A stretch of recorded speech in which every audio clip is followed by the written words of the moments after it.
దేవుని దయను బట్టి, దేవుని ప్రేమను బట్టి ఈ రోజున చదవబడిన వాక్యముల నుండి దేవుడు మనతో మాట్లాడుట కొరకై నీ చేతి పని అయిన అమ్మా నీ ఆకాశములను నీవు కలుగజేసిన చంద్ర నక్షత్రములను నేను చూడగా అని దావీదు గారు ఒక 9 వచనాలు ఒక పదవి తీసుకుంటే 8 వచనాల్లో పాడి ఆ పాటని దేవునికి అప్పగించినట్లుగా ఈ లేఖనం ఈ రోజున ప్రత్యేకముగా మనతో మాట్లాడుతుంది. ఇక్కడ యెహోవా మా ప్రభువా ఆకాశంలో నీ మహిమను కనపరచువాడా, భూమి అందంతటా నీ నామము ఎంత ప్రభావము గలది అని చెప్పి ఆఖరిన 9వ వచనంలో కూడా యెహోవా మా ప్రభువా భూమి అందంతటా నీ నామము ఎంత ప్రభావము కలది అని స్టార్టింగ్లో మొదలుపెట్టి ముగింపులో కూడా అదే చెప్పాడు. అంటే ఆయన నామానికి ఉన్నటువంటి మహిమ, ఆయనకు ఉన్నటువంటి గొప్పతనాన్ని ఈ రోజున చెప్పడానికి కీర్తనలో నుండి 3వ వచనం తీసుకుని మన 3వ వచనం వెళుతుంది. దాన్ని తీసుకుని ఈ రోజున కొంత నేర్చుకోవటానికి ఇక్కడ చెప్తుంది, నీ చేతి పని అయినా నీ ఆకాశములను నీవు కలుగజేసిన చంద్ర నక్షత్రములను నేను చూడగా, ఎంత గొప్పతనం అయ్యా నిన్ను చూడగా, నేను చూడగా నిజంగా ఎటు చూసినా ఎంత గొప్పతనం నీది అని ఆనాడు సృష్టించిన సృష్టికర్తని జ్ఞాపకం చేసుకుని పాట పాడి చెప్తున్నాడు. ఆ పాటలో నుంచి 3వ వచనంలో మనమే తీసుకుందాం ఈరోజు. చూడగా నీవు కలుగజేసిన చెప్పాలి. ఈ రోజునైతే మన కన్ఫ్యూజ్ అయింది. ఎందుకంటే నేను చదివినట్లు ఒకే ఒక అక్షరం తీసుకున్నాను, దాని నుండి నేను చెప్తానంటే ఏం చేయాలో తెలియక పిల్లలు కంగారు పడ్డారని ఈరోజు ఒక్కదాన్నే తీసుకుంటాను. కానీ మిమ్మల్ని కనిపించేది మీరు ఏదైతే బాగుంటుందని మెదడుకు పొదిలిపెట్టి ఈ రోజున సృష్టికర్త సృష్టించాడు, ఆ సృష్టిలో ఉన్నదాని గురించి ఈరోజు మాట్లాడుతున్నాడు. మనం కొంత నేర్చుకోవడానికి, తెలియజేయడానికి నీ చేతి పైన నీ ఆకాశములను, మనకు కనబడేది ఒకటి ఆకాశములను అని చెప్పి, తర్వాత నీవు కలుగజేసిన చంద్ర నక్షత్రములను నేను చూడగా, అబ్బో అంత చంద్రుడు ఇంత నక్షత్రాలు అనేది నేను చూడగా నీ ప్రభావం ఎంత గొప్పదయ్యా అని పాట పాడాడు. తెలుగులో నుంచి మరి అక్షయ్ ఏంటి చూడగా, మరి ఆ చేతి పని అని రాణి గారు, ఆకాశ్ నువ్వు చేతి పని, ఇద్దరు చేతి పని. మరి ఇక్కడ నర్సు గారు ఏం చెప్పారు, కలుగు చేసినని. మరి పూజిత చెప్తుంది నర్సు. మీరమ్మా మీకేమవుతా, మీరు కూడా కొంచెం మాట్లాడు. ఏ చిన్న ముక్కే కదా ఇది, పెద్దదా, ఎంతో బారుగా ఉంది, దీనిలో ఏం తీసుకుంటాడో నాకు తెలియట్లేదని. నీ చేతి పని అయినా నీ ఆకాశములను నీవు కలుగు చేసిన చంద్ర నక్షత్రములను నేను చూడగా, దీనిలో నుండి మరి చెప్పినటువంటి మాట నువ్వేమని చెప్పావు, చూడగా అలా నువ్వు చూడగాని. తర్వాత సునీత గారు, పెద్ద సునీత గారు, రాణి గారు, వాళ్ళిద్దరు కలిసి చేతి పని. మరి ఇంకా కలుగు చేసిన పూజిత గారు, ఉదయ్ గారు కూడా, వీరిద్దరు కూడా కలుగు చేసింది ఏంటో చూద్దామని. ఇక్కడ మరి కలుగు చేసిన దాని గురించి చూడాలా, చేతి పని గురించి చూడాలా, లేకపోతే చూసి అన్ని కలిసి చూసిన దాని గురించి చూడాలా అని ఈ రోజున ధ్యానం చేస్తే ఇక్కడ చెప్పిన మాట, వివరించుతున్న మాట, తెలియచేసిన మాట, దీనిలో నుంచి నేను తీసుకున్న వాక్యం చేతి పని, చేతి పని, చే అనేది ఒకటే తీసుకున్నా. అదంతా ఒక్కటే అంటే మీరు ఈ మాటలు చాలా అయిపోతాయి అని అనుకున్నా. చేతి పని అన్నది ఎవరో సునీత గారు, రాణి గారు. మొదట ఎవరు? సునీత గారు మొదట, రెండవదిగా రాణి గారు. మొదట వారికి మరి నైస్కో ప్యాకెట్, రెండో వారికి సబ్బు, ఇద్దరికి. రెండమ్మా, ఆత్మ మీ మీద పనిచేసి దేవుడు పలికించిన పలుకు చాలా గొప్పదమ్మా. దేవుడి మాటని క్యాచ్ చేయటువంటి. ఇక్కడ చాలా మంది ఉన్నారు, కొంతమంది నోరు విప్పల, మీ మాటే ప్రకారం అయిన అన్నట్టుగా మాట నోటు ముచ్చారు రాలిపోతే దేవుని మందిరం రమ్మా, రారా. ఏదేమైనప్పటికీ కూడా నీ పాట ఈ రోజుకి కూడా చెక్కు చెదరలా. ఏనాడు నేర్చుకున్నావు కానీ యెహోవా నీ నామము ఉగ్గుతో పెట్టిన విద్యది. ఈనాటిది కాదు, పూర్వకాలం వేసినటువంటి పునాది పాట. ఎన్నాళ్ళకి చెక్కు చెదరలా. రాగము, ఆ స్టైలు, ఆ విధానం అనేది నిలబెట్టి ఈ రోజుకి పాడింది. కానీ కొంతకాలంగా మందిరంలోకి రాలేకపోతుంది. కొన్ని విషయాలు వస్తే ఇక్కడ రెచ్చిపోనేమో. ఏదేమైనప్పటికీ కూడా మరి రాణి గారికి ఇవ్వలేదా? ఇచ్చారా? ఓకే. ఈ రోజున చే అనేది తీసుకుందాం. ఆ చే అనేది ఎందుకు తీసుకోవాల్సి వచ్చిందంటే ఇక్కడ కొన్ని విషయాల్లో చదవబడిన వాక్యంలో నుండి ఇక్కడ 2వ వచనంలో ఏమని చెప్తుంది?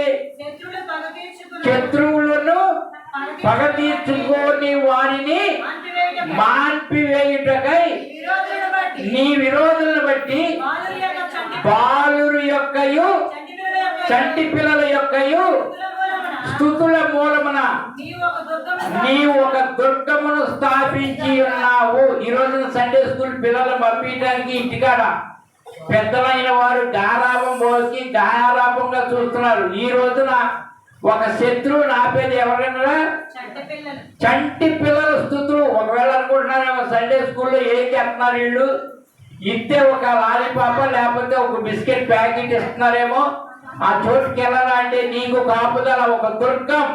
దుర్గం అంటే ఏంటో తెలుసా? దుర్గము అంటే రాజుల కోట ఉండేది ఇదివరకు. ఆ రాజుల కోట చుట్టూ గోడ ఉండేది. ఆ గోడలో కన్నాలు ఉండేవి. ఆ కన్నాలో ఉండేవారు ఎవరంటే రాజు భట్లు. ఎదుటోడు కొడితే ఆయన తగలదు, ఎందుకని కన్నంలో ఉంటున్నారు. ఆడు కొడితే ఎదుటోడికి తగులుద్ది. వాళ్ళు వచ్చేవాళ్ళకి ఆ శత్రువుని ఎదుర్కోవడానికి ఆ దుర్గంలో ఉండేవారు ఆనాడు. ఈనాడు కూడా నీ పిల్ల లేదా నీ పిల్లవాడు వచ్చి ఈ చోట్ల చిన్న స్థుతి దుర్గం అయిపోతాడ. నీ కుటుంబం ఎక్కడ ఉంటుందంటే శత్రువు చేతికి కనపడదు. శత్రువుని దాచేసి దాక్కుని ఉండటానికి ఒక దుర్గాన్ని స్థాపిస్తున్నారు. ఈ రోజున దావీదు భక్తులు రాసిన రాత్రుల నుంచి చెప్తుంది, చంటి పిల్లల యొక్క నా పిల్ల ఏం చేస్తుంది, ఏమి లేదు అనుకుంటామేమో, మందిరానికి పంపించండి, రోడ్డు మీద ఆడనెక్కండి. ఇక్కడ ఒక స్థుతి నీ పేరుత, నీ కుటుంబం పేరుత పాప నాయనా స్తోత్రం మోకరించి సండే స్కూల్ టీచర్ గారు చెప్పేస్తున్నారు, ప్రార్థన చేయి మీ అమ్మ కోసం, మీ నాన్న కోసం, మీ తమ్ముడు కోసం, మీ అన్నయ్య కోసం, లేకపోతే మీ అప్పుల కోసం, మీ ఇంటి కోసం ఇవన్నీ నేర్పిస్తుంది. మీరు అనుకుంటున్నారు ఏముందో అనుకుంటున్నారు, ఒక్క స్థుతి నీ భక్తి కంటే సండే స్కూల్ పిల్లల భక్తి చాలా విలువైంది. వాళ్ళ మాట కానీ, వాళ్ళ పాట కానీ, వాళ్ళ ప్రార్థన కానీ డైరెక్ట్గా దేవుడి దగ్గర వెళ్ళిపోద్దంటే ఆటంకం ఉండటానికి వీల్లేదు. ఎందుకని వాళ్ళ దగ్గర ఏం పాపం లేదురా, వాళ్ళ దగ్గర ఎటువంటి మనస్సు లేదురా, చుప్పనత్తనాలు. అందుకే డైరెక్ట్గా వెళ్ళేది ఎవరిదంటే ఆ చిన్నపిల్లలది. అందుకే దావీదు భక్తులు ఏమని చెప్పాడు తెలిసి ఈ రోజున, సంటి పిల్ల యొక్కయు స్తుతుల మూలమున నీ ఒక దుర్గమును స్థాపించి ఉన్నావు. ఆ దుర్గం దేని ఎందుకు అంటే శత్రువులను పగ తీర్చుకున్న వారిని మాన్పివేయుటకు. నీ ఇంటి మీదకి శత్రువు, నీ మీదకి పగ తీర్చుకునే వారిని కూడా మార్పడానికి ఆ స్థుతే కారణం. ఈ రోజున చదవబడి అవకాశం వచ్చింది, అవసరం వచ్చింది కనుక మరి తెలియచేయడానికి దేవుడు ఇచ్చిన కృపను బట్టి ఈ అధ్యాయం మొత్తం కూడా ఆ సృష్టిని గురించి జరుగుతున్న మహిమల గురించి, ప్రభావం గురించి చెప్పింది. దానిలో నుండి ఈ రోజున చేసేను, అంతేనా? ఈ రోజున అంశం ఏంటి అంటే చేసేను. ఏం చేశాడు దేవుడు? చేశాడు. భూమి ఇక్కడ చెప్తుంది. మూడవదిగా నీ చేతి పని అయిన ఆకాశమును. అసలు దేవుడు చేతితో చేసిన ఏంటి? నరుడు ఒక్కడే చేతితో చేశాడు అనేది మన నమ్మకం, అంతే కదా? అన్నీ ఏమో కలుగును కాకన్నాడు, నరుడు ఒక్కడే చేతితో చేశాడు, మట్టి తీసి చేతితో చేశాడు. కానీ కొన్ని విషయాలు నా పిల్లలకు తెలవాలని, కొన్ని విషయాలు తెలియచేయబడాలని ఈ రోజున దాన్నే తీసుకుని చేశాను అనే దాని గురించి మాకు తెలిసినంత వరకు నరుడే చేసావు బాబు, ఇంకేం చేయలేదు అనే సత్యం మాటకి మనకు తెలుసు. కానీ ఏమేం చేశాడు తండ్రి, కుమారుడు ఏమేం చేశాడు అనేది ఈ రోజున జాగ్రత్తగా మనసు పెట్టి ఆలోచించండి. నీ మనసులో ఉంచుకో, నీ హృదయంలో ఉంచుకో. వాక్యం అనేది ఎప్పుడు దాచుకుంటే నీకు ఉపయోగపడద్దు. అంతే. 10th క్లాస్ వాళ్ళు ఆ 10th చదివిన తర్వాత ఇంటర్లోకి వెళ్ళాక ఆ 10th క్లాస్ పక్కన పెట్టవచ్చు. ఇంటర్ అయిన తర్వాత సెకండ్లోకి వెళ్ళేటప్పుడు పోదు, మనం దాన్ని పక్కన పెట్టవచ్చు. డిగ్రీకి వెళ్ళాక దాన్ని మనం మర్చిపోవచ్చు. కానీ ఎప్పుడు ఒకే క్లాసు, ఒకే పుస్తకం, ఒకటే మనకి మధ్యలో ఉన్నది కనుక ఆ ఒకే ఒక దేవుడు ఈ రోజున మాట్లాడుతూ నేను చేసింది ఏంటంటే అని తండ్రి చెప్తున్నాడు. మొట్టమొదటిగా ఏం చెప్తున్నాడు? ఆయన చేసింది మనిషిని ఒక్కడే చేశాడు అనేది మనకు తెలుసు. మరి 1:16 చదవండి. ఆదికాండం ఏం చేశాడు? మొదటి అధ్యాయము 16 వచనం. దేవుడు ఆ 2 గొప్ప జ్యోతులను అనగా పగటిని ఏలుటకు, పెద్ద జ్యోతిని రాత్రిని ఏలుటకు, చిన్న జ్యోతిని నక్షత్రములను చెయ్యకుండా ఏం రాలా. అసలైతే కలుగును గాక అన్నాడు. కలుగును గాక అని చేశాడు. దాన్ని కలిగిన తర్వాత ఎదురుకుండా నార్మల్ ఉంది, పోసేసాడు. ఈ రోజున ఆంజనేయ గారు నార్మల్ పోసాడు. వ్యవసాయం చేస్తున్నానని పోసిన దాన్ని ఊరుకుంటాడా? దాన్ని చేస్తాడు రా, మందు చల్లుతాడు, నీళ్ళు పెడతాడు, దాన్ని ఎక్కితే దానికి వయసు వచ్చిన తర్వాత పీకిస్తాడు, దాన్ని తీసుకెళ్ళి నాటేస్తాడు. ఇవన్నీ చేస్తేనే ఒంటి గింజలు పడుతుంది. అదేవిధంగా దేవుడు ఆయన మాటతో కలుగు చేశాడు, ఓకే. కానీ దాన్ని తయారు చేసి ఇదిగో పెట్టంటే పొద్దున్నే ఉదయించు, సాయంత్రానికి ఆగిపో. నువ్వు ఎక్కడి నుంచి సాయంత్రం మొదలయ్యి ఉదయం వరకు నువ్వు చేశాడు నక్షత్రాలను. కానీ అంటే ఈ సృష్టిని మొత్తం తయారు చేశాడు. అందుకే సృష్టికర్త ఏం చేశాడంటే ఈ రోజున మనకి తెలియబడింది ఏంటంటే ఇదివరకు మనిషిని మట్టికే చేశాడు. మనిషిని మట్టికే కాదు, సృష్టిలో ప్రతి ఒక్క దాన్ని చేశాడని ఈ రోజున తెలుసుకోవాలి. మనం తెలుసుకోవడం కోసం ఈ రోజున వాక్యం కనుక ఇక్కడ చెప్పింది ఏంటంటే ఏమేం చేశాడు? 2 గొప్ప జ్యోతులు. పగటిని ఏడడానికి ఏమో పెద్ద జ్యోతి, రాత్రిని ఏడడానికి చిన్న జ్యోతి, తర్వాత నక్షత్రాలు. అసలైతే ఈ 2 జ్యోతుల కంటే అవి పెద్దగా ఉంటాయంట. వాటి సైజ్ అనేది చాలా దూరంగా ఉంటాయంట. అవి ఇంకా పెద్దగా ఉంటాయంట నక్షత్రాలు. కనుక ఇక్కడ చెప్తుంది మొట్టమొదటిగా అంటే ఆ విధముగా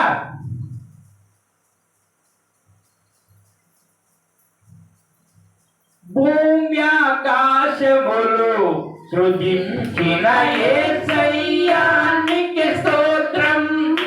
భూమి ఆకాశములు సృజించిన యేసయ్యానికి స్తోత్రం.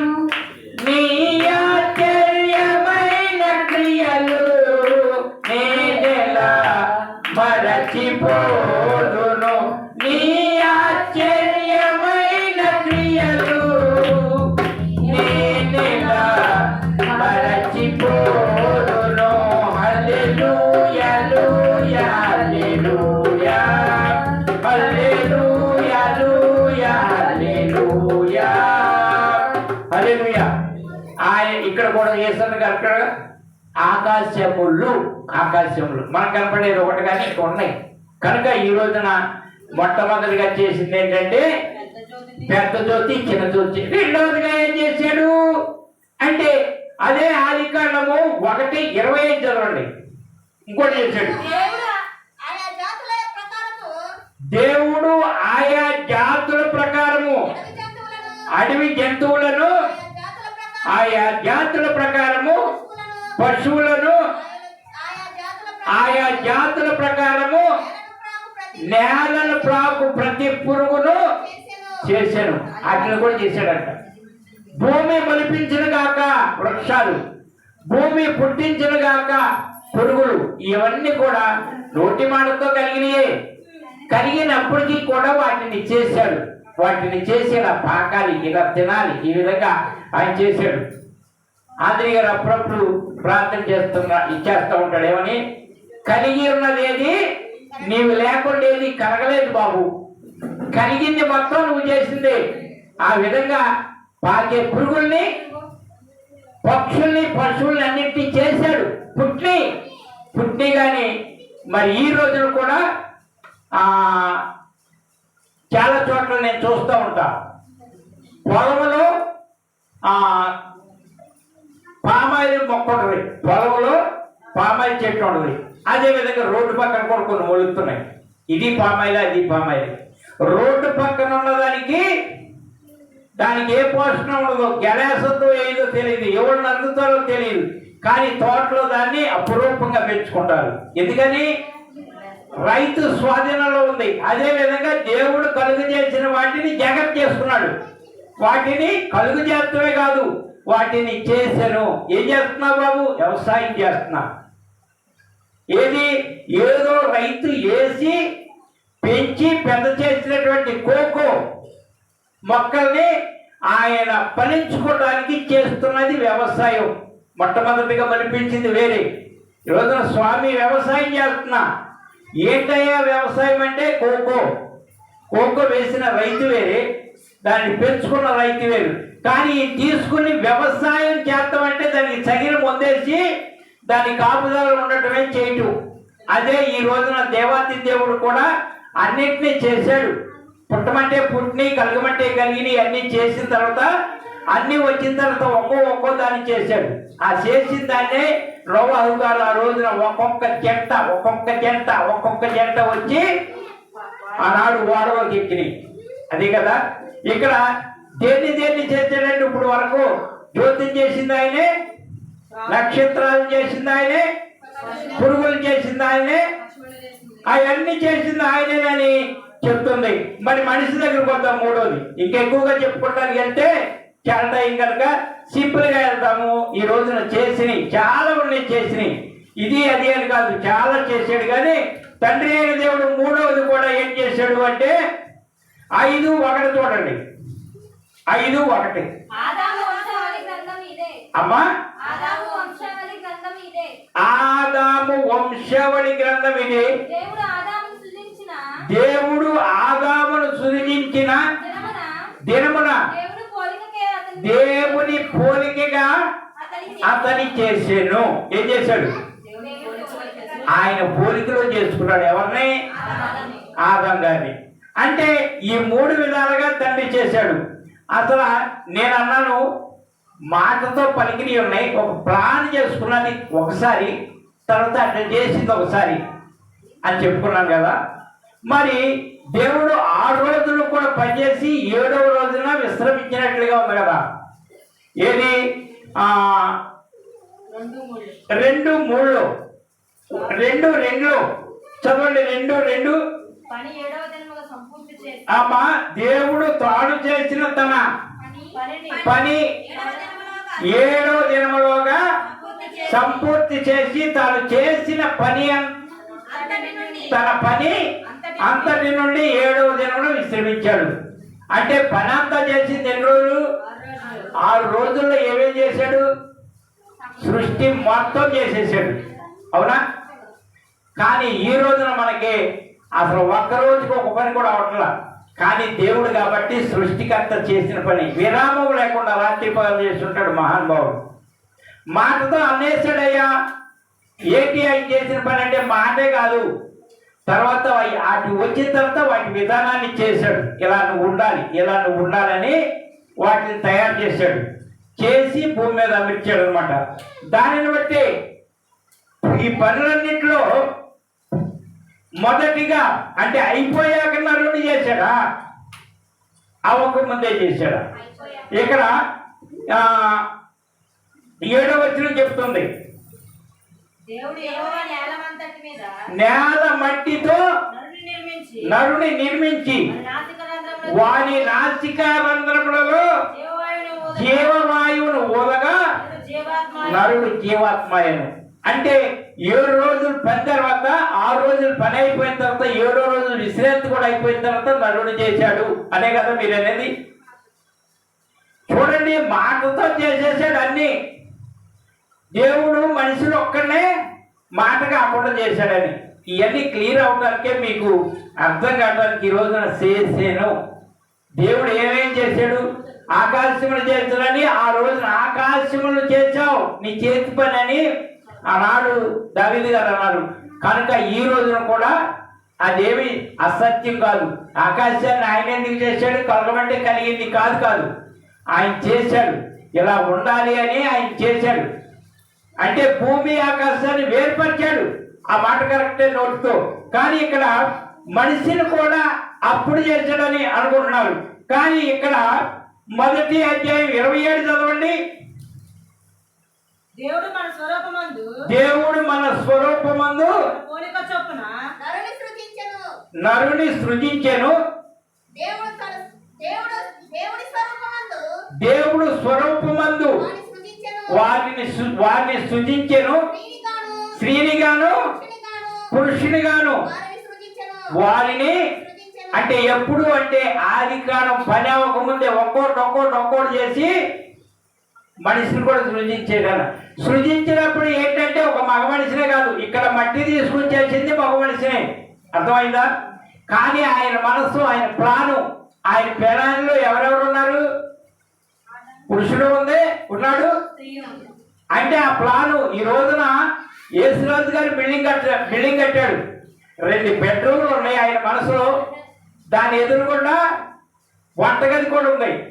వంటగది ఎక్కడుంది అంటుంది అమ్మగారు. ఆయన ప్లాన్లో ఏముంది? వంటగది కూడా ఉంది. అదంతా తీసేసి మొత్తం మేరువదోని కట్టాకి తెలుసుద్దాం ఇది వంటగది అని. అదే విధంగా దేవుడు ప్లాన్ వేసుకున్నాడు. ఈ సృష్టిని చేయాలి ఈ భూమి మీద. ఈ సృష్టి విధానం ఇవన్నీ ఉండాలి భూమి మీద. ఇవన్నీ ఉండి వీటిని నేలటానికి మానవుడు కావాలి. ఆ మానవుడు నా పోలికలో ఉండాలి. ఎవరైనా అనుకుంటారు కదా వారసుడని. చూడండి, వారసుడని ఈ రోజున మనం ఆశపడుతున్నాం కదా, ఆనాడు కూడా ఆశపడ్డాడు. దేవుడు కూడా నేను చేసిన పని అంతటిని ఏలుబడి చేయడానికి ఉండాలి ఒకడు. ఆయన ఉండాలి కనుక ఆనాడు నిర్ణయించి ఈ విధంగా చెప్తున్నాడు. అంతేనా ఆయన ఆలోచన? అంతేనంటారు. ఇప్పుడు అర్థమైందా? చేసింది అన్నిటినీ చేశాడు. అన్నిటినీ చేసిన తర్వాత పోనీ మీరు ఈరోజు చదవబడినటువంటి అంశంలో నుండి దానిలోనే ఉంది 8వ అధ్యాయము 6వ వచనం చదవండి. పోనీ నీ చేతి పనుల మీద వారికి అధికారం ఇచ్చి ఉన్నావు. గొర్రెలన్నిటిని, ఎర్రన్నిటిని, అడవి మృగములను, ఆకాశ పక్షులను, సముద్ర మత్స్యములను, సముద్ర మార్గములలో సంచరించు వాటన్నిటిని వాని పాదముల క్రింద నీవు ఉంచి ఉన్నావు. చూడండి ఏం చేశాడంటే, తండ్రి అయిన దేవుడు సంపాదించిన సంపాదన ఇదంతా. తండ్రి అయిన దేవుడు సంపాదించిన సంపాదన ఆకాశము, భూమి మధ్యలో ఉన్న సమస్తాన్ని కూడా ఒక నరుడిని ఆయన పోలికలో చేసుకుని ఆయన అప్పగించాడు. అందుకే ఆయన దేవుడు. ఆయన సంపాదించిన సంపాదనను పట్టుకుని దాన్ని అనుభవించాయా, దాన్ని ఏలుబడి చేయాయా, దాన్ని నీ పాదముల కింద ఉంచుకోవయ్యా అంటే ఈ నరుడే చెప్తున్నాడు. ఈ రోజున నరుడిని నువ్వు అనుభవించవని ఆయన పోలికలుగా చేసుకుని ఇదంతా నీదే, నువ్వు అనుభవించు, నీ కాళ్ళ కింద పెడుతున్నా అని దేవుడు ఇస్తే ఏం చేస్తున్నాడు ఈ రోజున? దానికి మొక్క, దీనికి మొక్క. అంతే కదా. దేవుడు నీకు నాకు మనకే దేవుడు సృష్టికర్త. సృష్టి చేసి ఏం చేశాడు? తన పోలికతో ఒక మనిషిని చేసి దానికి ఇచ్చేసాడు. ఆధారం ఉందా? లేకపోతే వాళ్ళకి ఇచ్చే వీళ్ళకి ఇచ్చే నువ్వు అప్పు తీర్చి చేసుకోమన్నాడా?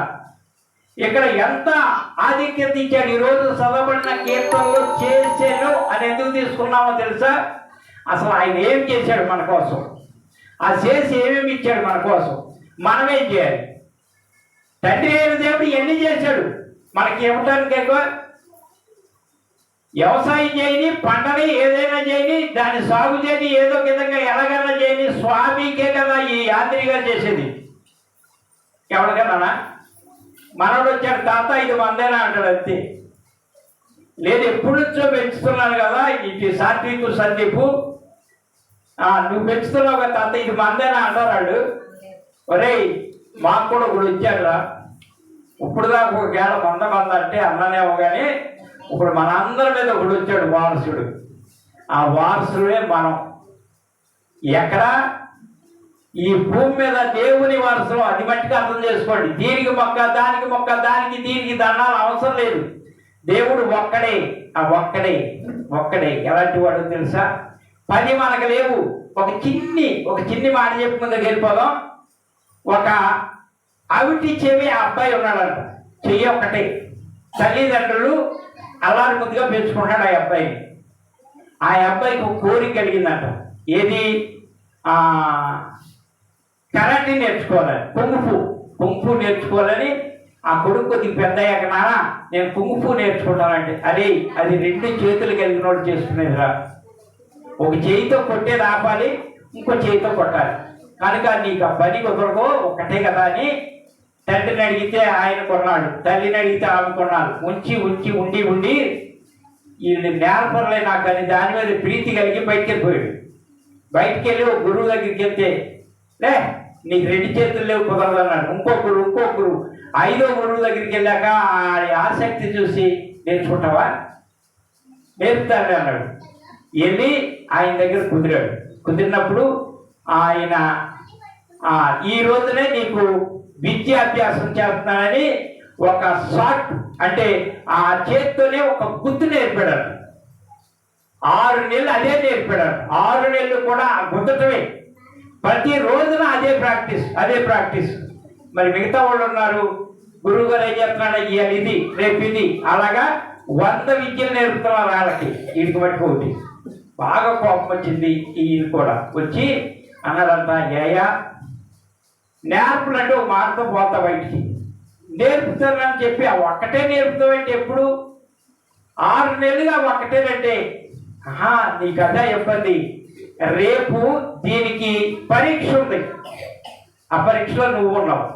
ఈరోజు నేర్చుకున్న వాళ్ళు 5గురు నేర్చుకున్నారు, 6గురు నేర్చుకున్నారు 6 నెలల్లో. 6గురికి పరీక్ష ఉందని మొదటి వాడు 2 నిలబెట్టారు. మొదటి వాడు ఒక గుద్దు గుద్దితే ఇంకోటి చచ్చిపోయాడు, తీసుకెళ్ళిపోయాడు. చచ్చిపోలేదు కానీ పడిపోయాడు. తీసుకుపోయారా ఇంకొకడు ఉన్నాడు, ఆ ఇంకొకటి మీదకి ఇంకొకటి.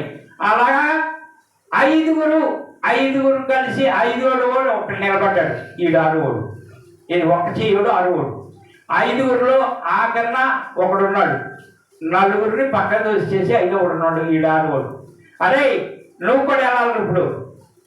ఏంటి మొదటోడి మీద పెట్టినా ఏదో కింద ఉండోనేమో. 5గురు తర్వాత 4గురిని కొట్టేసిన వాడిని నేను కొట్టాలా ఒక చేయని. మరి ఏంటనుకున్నా, విద్య అంటే వెళ్ళి కనపడమన్నాడు.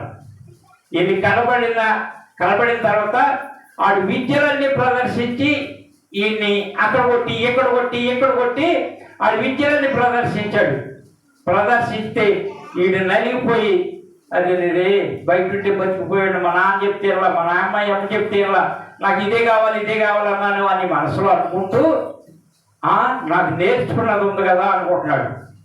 5వ వాడికి మరి 5వ అవకాశం ఏంటో తెలుసా? ఈ నేర్చుకున్నది ఏది? ఒక గుద్దటం నేర్చుకున్నాడు చూడు. ఆ గుద్దటం అనేది ఆడు ప్రాక్టీస్ చేసి ఏం చేశాడంటే, ఒక గుద్దాడు ఈ కుట్టి చేత అబ్బాయిని కొడితే అతని దెబ్బ తగిలింది, ఇక్కడ కొద్దిగా రక్తం వస్తుంది, చచ్చిపోతానేమో అనుకున్నాడు. అదే విధంగా మరలా వచ్చాడు, చచ్చిపోతానేమో అనుకున్నప్పుడు ఈయన మనస్ఫూర్తిగా 6 నెలలు నేర్చుకున్నది ఒకటేగా, ఈ కొడితే పడేవాళ్ళు అంటే దగ్గర తీసుకుపోయారు. ఇప్పుడు నువ్వు 5గురి మీద విజయం సంపాదించావు. 6 నెలలు వీళ్ళు ఎన్నో నేర్చుకున్నారు, నువ్వు 6 నెలలు ఒకటే నేర్చుకున్నావు. ఆ ఒక్కదానిలో ఉన్న బలం ఎంతమందినైనా సరే కొడతారా అని ఆ ఒక్కిసేయాన్ని బలపరిచాడు. ఈ రోజున మన దేవుడు కూడా ఇదంతా ఎందుకు చెప్పాను, నువ్వు అక్కడికి వెళ్ళి ఎక్కడికి వెళ్ళి అంటే ఎక్కడ ఏది పని చేస్తుందో తెలియదు. 10 మందులు వేసుకున్నావు, 10 మంది దగ్గరికి వెళ్ళి ఎవరి మందు పని చేస్తుందో తెలియదు. కానీ ఒకే ఒక మందు మన ప్రభువైన యేసయ్య. అక్కడే అడుగుతావు. నీకు లాస్ వచ్చింది, ఎక్కడ అడుగుతావు? యేసయ్య దగ్గరికి. నీకు బాధ వేసింది, ఎక్కడ అడుగుతావు? యేసయ్య దగ్గరే. నీకు నొప్పి తగిలింది, ఎక్కడ అడుగుతావు? యేసయ్య దగ్గరే. అన్నిటికీ పరిష్కారం యేసయ్యే. అందుకే మన బలం ఎక్కువ. ఒకే ఒక విద్య నేర్చుకుని ఉన్నాము. ఆ విద్య ఏంటంటే ఆ యేసయ్య. కనుక ఇక్కడ చెప్తుంది ఏంటంటే మనకిచ్చిన యేసయ్య, మనకిచ్చిన మనల్ని నమ్ముకున్న యేసయ్య సృష్టికర్త ఆధారాలతో సహా ఉన్నాయి. ఇదేదో కళ్ళబెల్లి పాటలు చెప్పి వదిలిపెట్టేది కాదు, ఆధారాలు ఖచ్చితంగా ఉన్నాయి. ఆ యేసయ్య ఒక్కడే దేవుడైన వారిని మనం నమ్ముకున్నాము. ఆ విధంగా ముందుకు అడుగులు వేయడానికి 3 విధాలుగా చేశాడు. ఈ సృష్టి అంతా చేశాడు, కానీ మనల్ని కూడా మట్టితో చేసి నాసికారంధ్రాల్లో ఆయన ఊపిరి ఊదాడు. అట్లన్నిటికీ ఊదల, మనకే ఊదాడు.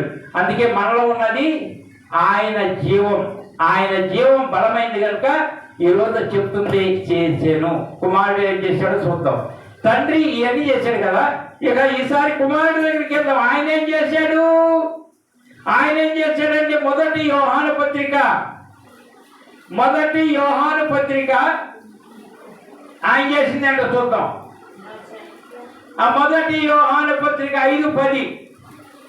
దేవుడు కుమారుని యందు విశ్వాసముంచువాడు అమ్మా తనలోనే. చూడండి, దేవుడు కుమారుని యందు విశ్వాసముంచువాడు తనలోనే ఈ సాక్ష్యము కలిగి ఉన్నాడు. దేవుని నమ్మినవాడు ఆయన తన కుమారుని గూర్చి ఇచ్చిన సాక్ష్యమును నమ్మలేదు గనుక అతడు దేవుని అబద్ధికునిగా చేసిన చూడండి, ఇక్కడ చెప్పింది 1 యోహాను 5:10 కదా. ఇందులో ఉందా? చేశాను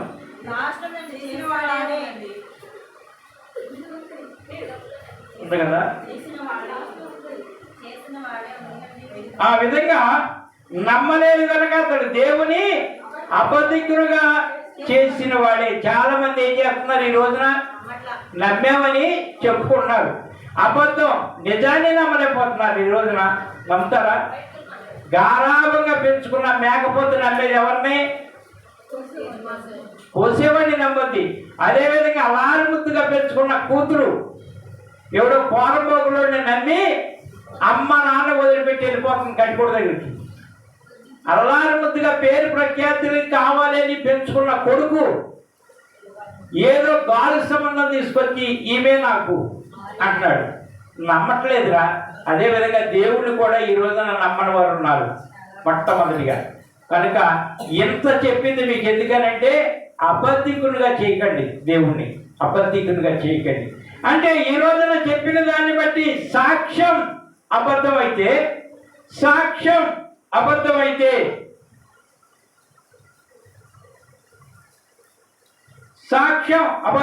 చెప్తుంది ఈ రోజున దానిలో నుంచి 2 నిత్య జీవము దయచేసాను.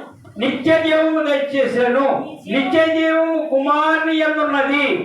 అసలు అది ఎప్పటి నుంచి ఉంది? తీతుకు రాసిన పత్రిక 5, తీతుకు రాసిన పత్రిక 1:3. అపోస్తలుడైన పౌలు గారు అమ్మా నిత్య జీవమును గూర్చిన నిరీక్షణతో కూడిన భక్తికి ఆధారమగు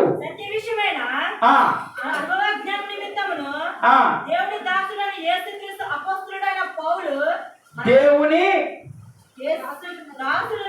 దేవుడు దాసుడును అపోస్తలుడైన పౌలు అందరి విశ్వాస విషయములలో వ్రాయినది ఆ నిత్య జీవము అబద్ధ మాడనేరని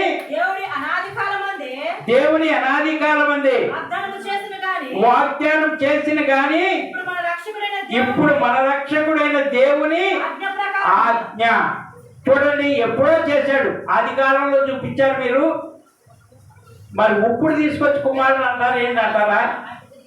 కానీ ఇక్కడ చెప్పబడినది ఏంటంటే దేవుడు అనాది కాలమందే వాగ్దానం కుమారుని చేసి మీరు ఈ భూమిని నిర్ణయించండి, ఈ చోట్లో ఈ సృష్టిని యావత్తు పెంచండి అని అనాడే పలికాడు. ఇవన్నీ కూడా ఆయన నిద్రలో ఉన్నాయి. అందుకనే వాగ్దానం చేశాడు. ఏం చేశాడు? వాగ్దానం చేశాడు. ఈ విధంగా అబద్ధికులుగా చేయకండి. ఆనాడు చేసిన వాగ్దానాన్ని బట్టి ప్రతి ఒక్కరు కూడా జాగ్రత్తగా ఆలోచించి ఆయన నీడలో ఉండండి. మన రక్షకుడైన దేవుని ఆజ్ఞ ఏంటి? ఆయన ఆజ్ఞ ఫిబ్రవరి 12:26 ఏంటి ఆయన ఆజ్ఞ? అమ్మా ఏప్రిల్ 12:26 అప్పుడు ఆయన శబ్దము భూమిని చలింపచేసెను.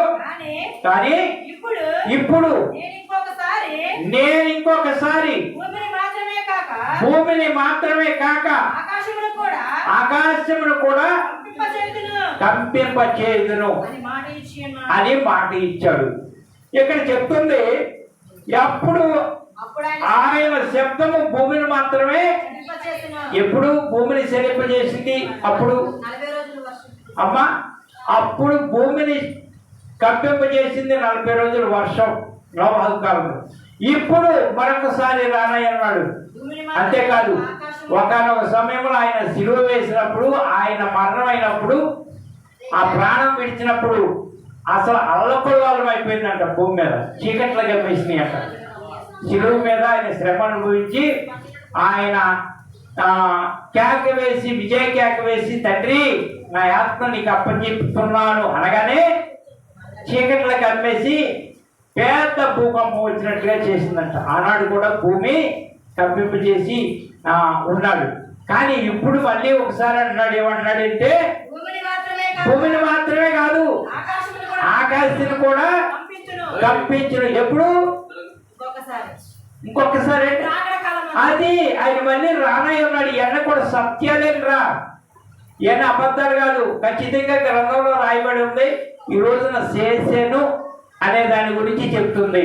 మొట్టమొదటిగా తండ్రి చేశాడు, సమస్తాన్ని చేశాడు, మనిషిని చేసుకున్నాడు పోలికలు.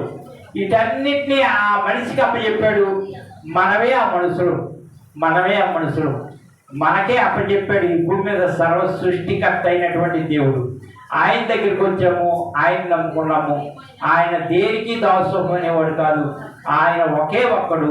ఆ ఒక్కడికి మాత్రం చెప్పు నీ ఉపయోగం, నీ పని, నీకేది కావాలో అది ఆ ఒక్కడికి చెప్తే చాలు. అక్కడ కూర్చొని ఇక్కడ కూర్చొని ఇవన్నీ చెప్పవసరం. ఒకడికి చెప్పు, ఆయన చేసుకుంటాడు. ఆయనే చేశాడు కనుక ఇక్కడ చెప్తున్నాడు ఏంటంటే ఒకసారి భూమి కనిపించింది, కానీ ఇప్పుడు రక్షకుడు చెప్తున్న మాట ఒకనొకప్పుడు భూమి కనిపించింది, తర్వాత ఇప్పుడు ఆకాశాన్ని కూడా చేసి ఆయన చెప్తున్నాడు అనమాట. మరొకసారి చేస్తా, భూమిని కంపింపజేసా, అది చేసా, ఇంకోటి కూడా చేస్తా, భూమి ఆకాశాన్ని కూడా చేస్తా అనే మాట కుమారుడు చెప్తున్నాడు. అది ఎలా చేస్తాడు, ఏం చేస్తాడు అనేది క్లుప్తంగా 2 మాటల్లో చెప్తాను. ఆ చేసేది రాకడ సమయంలోనే అక్షీరని చెప్పారు. అక్షీరని రాకడ సమయంలో జరిగేది ఏంటి అంటే ఒకరు విడవబడతారు, ఒకరు ఎత్తబడతారు. విమానం నడిపే ఎక్కుతున్నాడు పైలట్. ఆయన ఎడుతూ ఉండగా రాకడ సమయం వచ్చేసింది. వచ్చినప్పుడు ఇదిగో నేనే, నా దేవుడు పిలిచాడు, వెళ్ళిపోతున్నా, మీరు లైఫ్ జాకెట్లు దొరుకుకుంటారో, ఏం చేస్తారో, ఎలాగా దూకుతారో, ఏ చేస్తారో నడుపుకుంటారో నాకు తెలియదు కానీ చేసుకోండి నేను అంటాడా. ఉన్న పాటన ధైర్యంగా అబ్బా దేవాలని పిలిచి వాళ్ళు వెళ్ళిపోతాడు. ఆయన వెళ్ళిపోయినప్పుడు ఈ విమానం ఎంతో స్పీడ్ వెళ్ళేది, కంట్రోల్ చేయటం ఎవరి వల్ల కాదు, అల్ల కొల్లాలు. భూమి మీద కూడా లారీ నడిపోయి వెళ్ళిపోతాడు, బస్సు నడిపోయి వెళ్ళిపోతాడు, బైక్ మీద వెళ్ళాడు. అదేవిధంగా ఇద్దరు వెళ్తుంటే ఇప్పుడు వెళ్ళిపోతుంటే అక్కడ జరగదు ఆ కళ్ళలో. ఈ చాలామంది అనుకుంటారు, అబ్బాయి మీరు భయపెట్టబాగండి, మీరు పోతే పోండి, అవన్నీ మాకు కుదిరే అంటారు కొంతమంది. కానీ మేము పోయేది అక్కడికి. ఇప్పుడు ఇంకా ఇంకా బతకాలని భూమి మీద కాదు, దేవుడి పిలుపు కోసమే మనం ప్రతి ఒక్కటి ఇచ్చేసేది కదా, ఆయన పిలుపు కోసమే కదా. ఏదైనా గడియాలన్నా అదే కదా ప్రార్థన, అదే మన కోరిక. దేవాలను తీసుకుని ఆయన నీ రాజ్యంలో ఉంచుకున్నాయన, అదే కదా. కానీ చాలామంది మీరు ఆకడితే మీ దేవుడి దగ్గర మీరు పోండి, మేము మట్టికి హాయిగా ఉన్నాం. ఎవరో శాంతంగా ఉండరు, మొత్తం కూడా లయం అయిపోతుంది. అదే ఇక్కడ చెప్తుంది.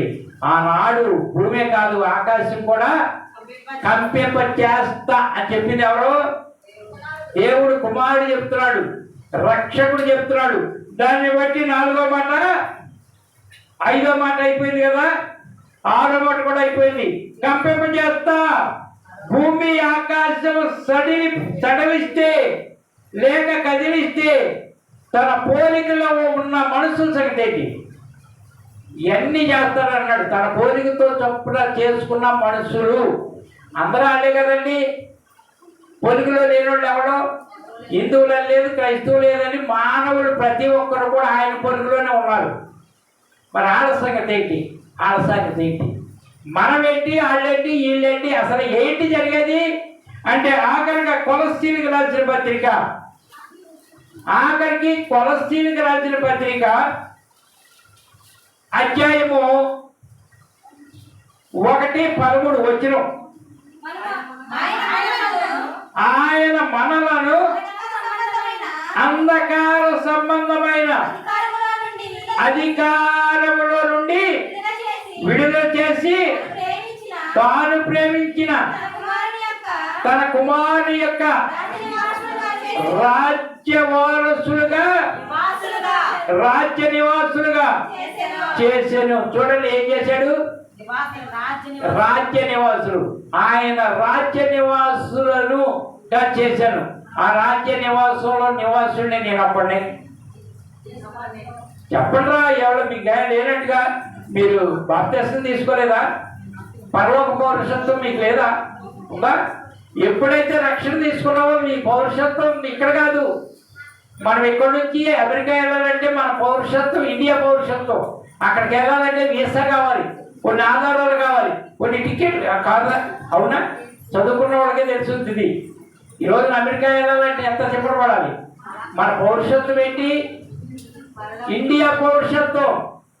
అమెరికా వెళ్ళాలంటే ఇక్కడ గొడవలు, అక్కడికి వెళ్ళాలంటే ఎక్కడి నుంచి అక్కడికి కొన్ని కారణాలు కావాలి. ఈ రోజున మనకి మన పౌరుషత్వం బైబిల్ లెక్క ప్రకారంగా పరలోక పౌరుషత్వం ఉంది. ఎలా వచ్చిందయ్యా మీకు?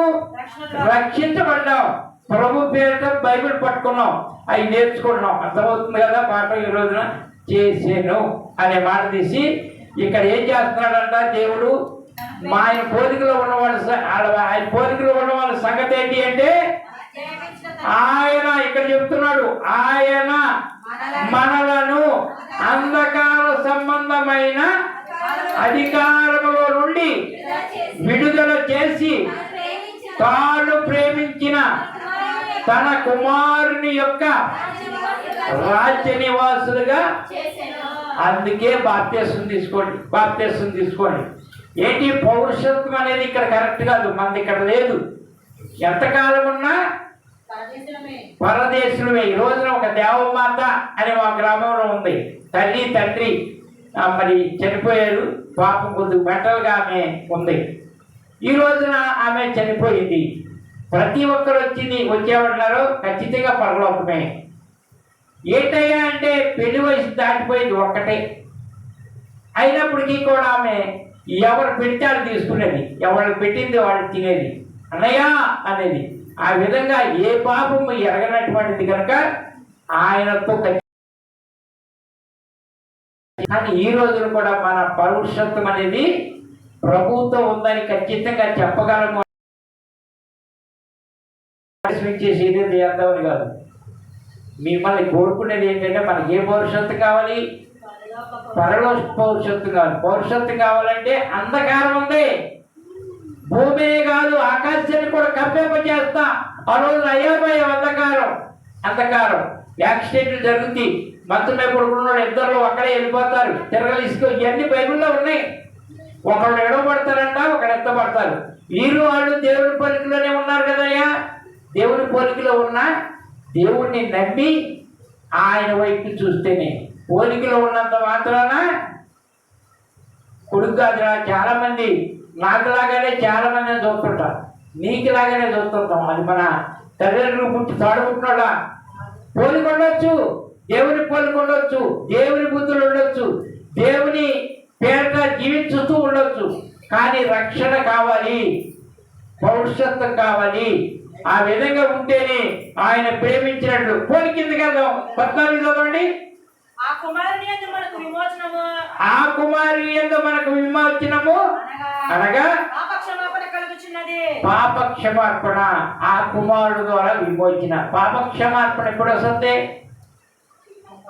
రక్షించబడినప్పుడే కదా క్షమించాడు. ఆ పాపాన్ని ఆయన తీసుకుని ఆయన పరిశుద్ధత మనకి.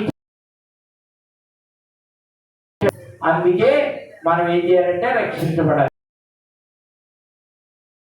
చిన్న వయసు వాళ్ళు కూడా రక్షించబడాలి. ఎక్కడంటే చాలప్రజని వాళ్ళు చెప్పారు, అంత పిల్లవాడు బాప్తీసం ఇచ్చేసాడు. ఇది సుశాంత్ అంతా.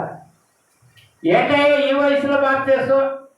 ఒకవేళ నా పరిస్థితి బాగోకుండా ఉండి ఏదైనా ప్రమాదానికి గురైతే నువ్వేనా నన్ను తీసుకెళ్తావు అక్కడికి? నువ్వు తీసుకెళ్తానంటే చెప్పు అక్కడికి. ఓకే, నేను అక్కడికి వెళ్ళాలి, నిత్యరాజ్యంకి వెళ్ళాలి, గందరగోళం ఉంది, మధ్యలో ఎన్ని పోవాలంటే నేను ప్రభు బిడ్డను అయిపోవాలి. ఆయన బిడ్డనైతే నాకు రక్షణ కావాలి అని తీసుకున్నట్లు. ఈరోజు చాలా మంది ఏం చేస్తున్నారంటే రక్షించబడితే ఇంకేముంది, ఏదో నష్టం వచ్చేస్తుంది అనుకుంటున్నాను. నేనైతే చాలా రూల్స్ అయితే పెట్టలేదు. చాలా చోట్ల రూల్స్ ఉన్నాయి. ఒక బాప్తీసం ఇవ్వాలన్నా, క్రీస్తు శరీరం ఇవ్వాలన్నా బాప్తీసం తీసుకోగానే శరీరం ఇవ్వడంట. ఒక చోట బాప్తీసం తీసుకుంటాకే 10 సంవత్సరాలు పడుతుందంట. దర్శనాలు రావాలంటే ఇవన్నీ వచ్చిన తర్వాత బాప్తీసం ఇస్తారు. బాప్తీసం ఇచ్చాక క్రీస్తు శరీరం ఇవ్వడానికి కూడా దర్శనం రావాలంట. ఇక అలాగొట్టమే. పుట్టిన బిడ్డ ఎన్నాళ్ళు ఉంటారు? చనిపోయిన పుట్టింది, పుట్టిగానే పాలీకుండా ఎన్నాళ్ళు ఉంటుంది. ఏంటి మీరే 10వ తరగతి క్లాసులో చెప్పినట్టుగా అసలు పుట్టిన బిడ్డకి పాలు ఇవ్వకుండా ఎన్నాళ్ళు బతుకుతుంది? వెంటనే ఇవ్వాలి. అవునా? నర్సు గారు ఇక్కడే ఉంది, చెప్పాలి అలాంటి వెంటనే ఇవ్వాలి. అదేవిధంగా రక్షించబడగానే ప్రభు శరీరం ఇవ్వాల్సింది. అంతేగాని కొన్నాళ్ళు దర్శనం రావాలి, మధ్యలో ఏమైపోతుందో తెలియదు. రక్షణ ఒప్పుకున్నాడు. ఆయనకి ప్రమాదంగా ఉండి, ఇబ్బందిగా ఉండి, ప్రాణాపాయ స్థితిలో ఖచ్చితంగా నేను రక్షించబడతానని ఒక ఆయన అనేసాడు. ఆ రక్షణ టయానికి రెడీ అయిపోయాడు. నేను ఇవ్వలేకపోయాను. ఉండి లేదు, ఎక్కడి వెళ్ళో తెలియక ఒక దాన్ని ఏర్పాటు చేస్తే దాటిపోయింది. ఈ ఉపవాసం సాయంత్రం దాకా ఉన్నాడు. నేను అసలు నా గొంతు రక్షణ తిరుగుతున్నాడు ఇప్పటికీ కూడా. మరి ఈ మధ్యనే సరే అని ఒప్పుకుంటున్నారు. కనుక ఈ రోజున కూడా చెప్పబడుతున్నటువంటి మాట, మీరెవరో అంధకార సంబంధమైన అధికారము అంధకార సంబంధమైన అధికారంలో నుండి విడుదల చేశాడు. ఎంతమందిని ఇక్కడ చేశాడు? మిగతా వాళ్ళు కూడా మీరు అంటే నేను రెడీ. అంధకార సంబంధమైనది వస్తున్నాయి. ఈ రోజున బాధరాలు మెట్ట మీద నేను వచ్చిన తర్వాత ఇప్పుడు వరకు పెద్ద పెద్ద ప్రమాదాలు ఇలాగేం జరగల. ఆంధ్రీ గారు ఒక్కరి విషయంలోనే మరి అలా అయింది. కానీ చాలామంది దేవుని కాపుదల ఉందని తూర్పు వైపున ఇటు కూడా బ్రతిలాడుతున్నారు దేవుడిని. ఈ గ్రామానికి అలాంటివి రప్పించండి. మరి ఏం జరిగిందో విపత్తులు అనేది మొదలైనవి. కనుక ప్రార్థనలు చేయండి. ప్రభుత్వం అయితే ఉపవాస ప్రార్థనలు చేయాలనుకుంటున్నా. ఉపవాస ప్రార్థనలు ఈ గ్రామాన్ని గురించి మనమైతే నిర్లక్ష్యంగా ఉండకూడదు. మనం ఖచ్చితంగా ఎలక్ట్గా ఉండాలి. అప్పుడే మన కుటుంబానికే కాకుండా ఈ గ్రామానికి క్షేమం. ఈ గ్రామానికి క్షేమం. నిస్వార్థ సర్వస్వం మందిరం ఉంది. బిడ్డలు ఉన్నారు కానీ కాపుదల లేదంటే సిగ్గుచేటు మనకి. ఎవరి సంగతి మనకి ఒకే ఒక్కడిని మొక్కుతున్నాం మనం. ఆ ఒకే ఒక్కడు సృష్టికర్త, ఆ ఒకే ఒక్కడు దేనినైనా చేయగలడు. ఆయన చేశాడు భూమి మీద ప్రతి ఒక్కటని ఈ రోజున చెప్పింది వాక్యం. అంతేనా? చేశాడు తండ్రి, తర్వాత కుమారుడు కూడా చేశాడు. చేసి చేసి చేసి ఏం చేసి చెప్తుంది ఆఖరణ విమోచన అనగా పాప క్షమార్పణ కలుగుతున్నది. ఆయన అదృష్ట దేవుని స్వరూపి అయి సర్వ సృష్టికి ఆది సంభూతుడై ఉన్నాడు. ఏలయనగా ఆకాశమందున్నవి భూమి అందున్నవి అమ్మా దృశ్యమైనవి కానీ అదృశ్యమైనవి కానీ అవి సింహాసనములైనను ప్రభుత్వములైనను ప్రధానులైనను అధికారులైనను సర్వమును ఆయన యందు సృజించబడిను. సర్వమును ఆయన ద్వారా ఆయనను బట్టి సృష్టించబడిను. ఇంకా బోర్డు కింద కావాలని చదువుకోండి. ఆ సృష్టికర్తల గురించి, చేసిన దాని గురించి ఏమేమి ఉన్నాయో చాలా ఉన్నాయి. కనుక ఇవన్నీ జాగ్రత్తగా గమనించింది. యేసుక్రీస్తు పేరిట జరిగేది ఏంటంటే మరలా కూడా ఆకాశాన్ని కూడా నేను చెల్లింపజేస్తా, కదిలిస్తా. అంటే ఏటయ్యా ఆయన కదిలించుకుంటూ పోతే మనుషుల సంగతి ఏంటి? ఆయన పోలికలో ఉన్న సంగతి ఏంటంటే విమోచించబడిన వారికి ఒక రాజ్యం ఉన్నది. ఆ రాజ్యం కుమారుడి చేతిలో ఉంది. మనమంతా కుమారుడి చేతిలో ఉండాలి. ఆయన యందు రక్షించబడి ఆయన మధ్యవర్తిగా ఒప్పుకొని ఆయన ద్వారా మనం ఉండగలిగితే మనకు నిత్య రాజ్యం ఉన్నది. ఆ రాజ్యం మనకు, మన బిడ్డలకు, కుటుంబాలకు కలిసి నిలిచి ఉండగాక. ఆమేన్.